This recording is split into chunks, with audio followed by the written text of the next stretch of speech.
This is going to be a very decisive year, especially a very decisive decade for climate change. This is what Joe Biden, the president of the United States, is saying right now. And hey, welcome back to the show. This is Real Talk with me, Nick, giving you guys company all the way until 6 p.m. So, hey, before we get into the show, before we, take a nosedive into the show, let me show you guys what we are about right here on Relax Radio. So check this little snippet out.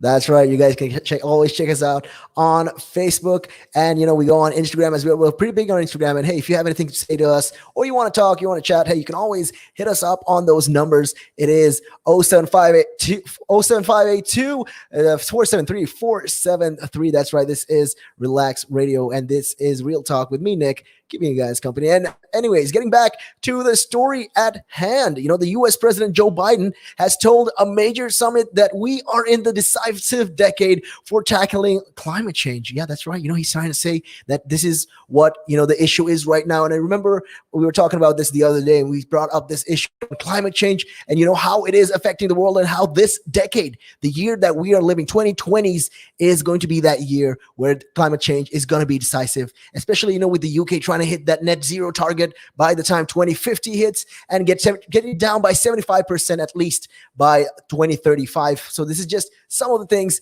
that the plan is going. So yeah, the US has pledged to cut carbon emissions by 50 to 52% below 2005 levels by the year 2030. So yeah, they're hitting up the same targets, pretty much the same amount of the zero emission amount. What they're trying to do is cut it down at least by 50% by the year of 2030. This is what most of the major countries around the world are doing right now. And, it's all started with UK. They're trying to do this. Hopefully this is something that, they can stick to. So that is just some of the things. So yeah, this new target, which was unveiled, at a virtual summit of 40 global leaders, essentially doubles their previous promise. But the leaders of India and China, two of the world's biggest emitters, made no commitments. I mean, they're saying you got to think about it like this. These are countries that depend solely. These countries are the countries that depend completely on these, fossil fuels. They need these fuels because when it comes to green emission and when it comes to greener resources,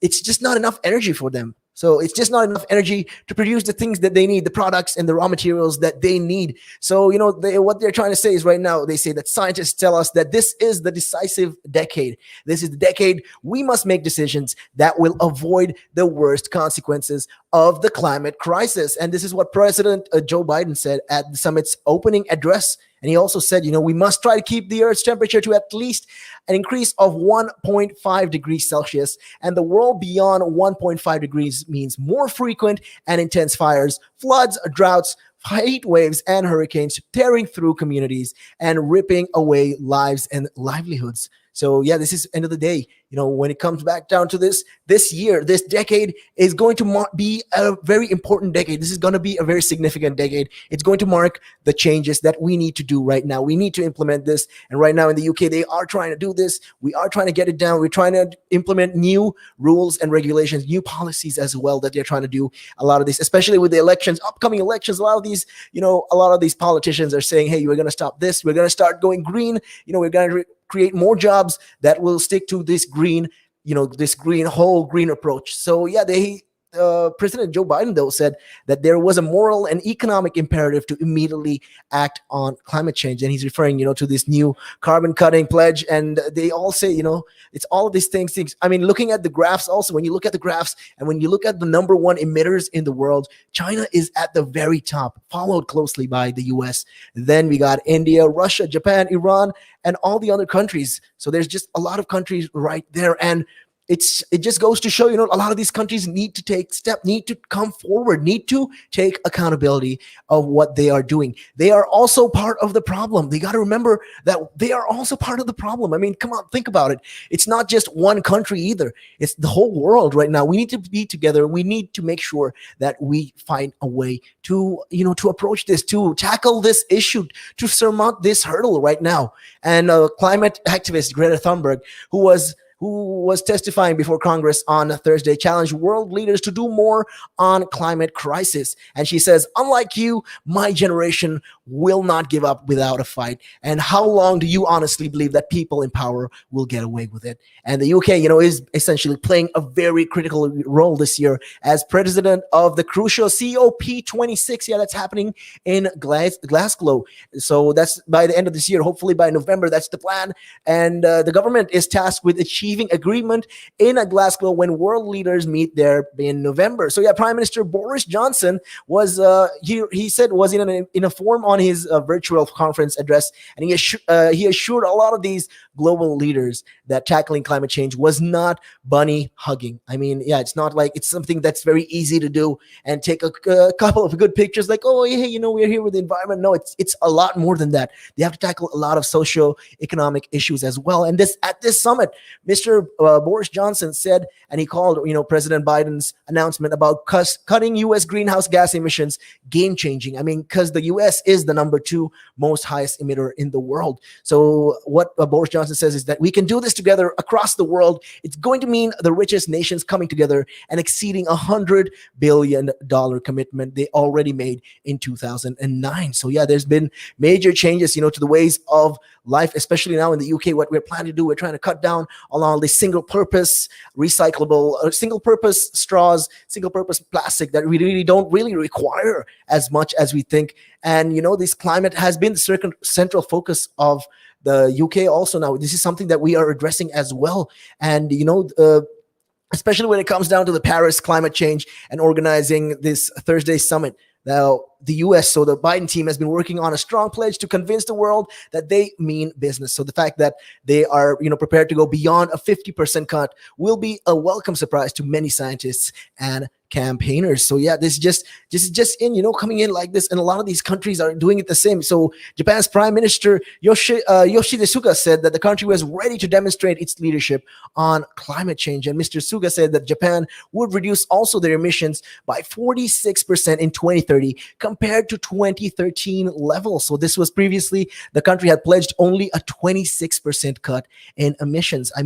This is all rallying all the countries, all these countries, these big, powerful countries around the world.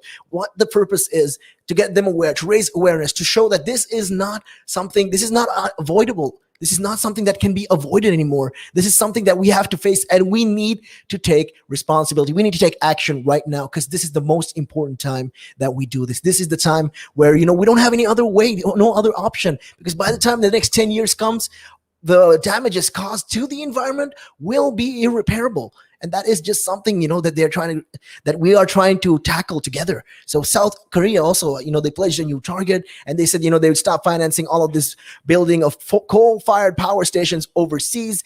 And China, though, has not made any new pledge, but hinted that coal, which is set to grow again as the economy recovers from COVID, will be tackled in the next few years. So yeah, that's what they're saying. In the next couple of years, they're planning to do something like this. And according to the International Energy Agency, the IEA, China will be responsible for around half the growth in coal around the world this year as economies recover from COVID. So India's Prime Minister Modi stressed that his country per capita emissions were 60% lower than the global average. And he said that lifestyle changes should play a big role in limiting climate change. However, he made no promises on curbing the emissions. A lot of these countries have to take responsibility when it comes. India, come on. India, China, you guys are the country with the most biggest populations. I think it's time they take responsibility as well. And I get where they're coming from when they say, this is not, when you look at it, China is one of the biggest economies in the world. So that's just something that they have to do. They have to address, and they have to step forward and make sure, that they can help, cut down on these carbon emissions. And hopefully by the time 2050 hits, we can get to the net zero target that we are hoping to get for. So let's see. I mean, future is unpredictable. We don't know what's going to happen, but I have good hopes for the future. But with that being said, we are going to be taking a real quick break, and we'll be right back after this. And yeah, checking your time right now, it is 4:25.